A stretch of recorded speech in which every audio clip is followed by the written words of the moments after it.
CPIM Pathanamthitta ജില്ലാ സമ്മേളനത്തിൽ ചർച്ചയ്ക്കിടെ ബഹളം. പാർട്ടിയുടെയും ബഹുജന സംഘടനകളുടെയും നേതൃസ്ഥാനത്ത് കൂടുതലും അടൂരിൽ നിന്നുള്ളവർ എന്നാണ് വിമർശനത്തിനെതിരെ അടൂരിൽ നിന്നുള്ളവർ രംഗത്ത് വന്നതോടെ സമ്മേളനം ബഹളത്തിലേക്ക് പോവുകയായിരുന്നു. വിവരങ്ങളുമായി ശ്രീകുമാരൻ ചേരുന്നുണ്ട്. ഈ അടൂർ സമ്മേളനം എന്ന് പേരിട്ടാൽ പോരെ എന്ന പരിഹാസമൊക്കെ അംഗങ്ങളുടെ ഭാഗത്തു നിന്ന് ഉയർന്നു വന്നതായി മനസ്സിലാക്കുന്നു. ഒരു തർക്കത്തിലേക്ക് ബഹളത്തിലേക്ക് കാര്യങ്ങൾ പോയത് എങ്ങനെയാണ്? നേതൃത്വത്തിൻ്റെ ഇടപെടൽ എങ്ങനെയായിരുന്നു ഇക്കാര്യത്തിൽ വിമർശനത്തിൽ അവർ ഉന്നയിച്ച പ്രധാനപ്പെട്ട കാര്യം CPIMന്റെ ജില്ലാ സെക്രട്ടറി, പാർട്ടിയുടെ ജില്ലാ സെക്രട്ടറി അടൂരുകാരനാണ്. അതുകൂടാതെ ഡിവൈഎഫ്ഐയുടെ ജില്ലാ സെക്രട്ടറി അടൂരുകാരനാണ്. KSKTU ജില്ലാ സെക്രട്ടറി, SFI ജില്ലാ പ്രസിഡന്റ്, പാലിയേറ്റീവ് ജില്ലാ കോർഡിനേറ്റർ, ബാലസംഘം രക്ഷാധികാരി, CIT ജില്ലാ സെക്രട്ടറി ഇവരെല്ലാം അടൂരുകാരാണ്. ഇത്രയും പറഞ്ഞപ്പോഴേക്കും പ്രതിഷേധമായി.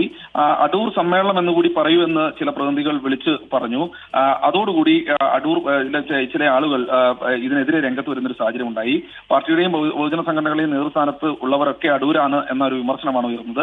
പ്രസിദ്ധിയും ആവർത്തിച്ചിടപെട്ടാണ് പ്രതിനിധികളെ ശാന്തരാക്കിയത്. പക്ഷേ അടൂർ സമ്മേളനം എന്ന് ഈ പരാമർശം കേട്ടതോടുകൂടി പൊട്ടിച്ചിരിക്കുക മാത്രമാണ് സംസ്ഥാന സെക്രട്ടറി MV ഗോവിന്ദൻ ചെയ്തത്. എന്തായാലും അപ്പോഴേക്കും ഈ സമ്മേളനം ഉച്ചയ്ക്ക് ഇപ്പോൾ പിരിഞ്ഞിട്ടുണ്ട്.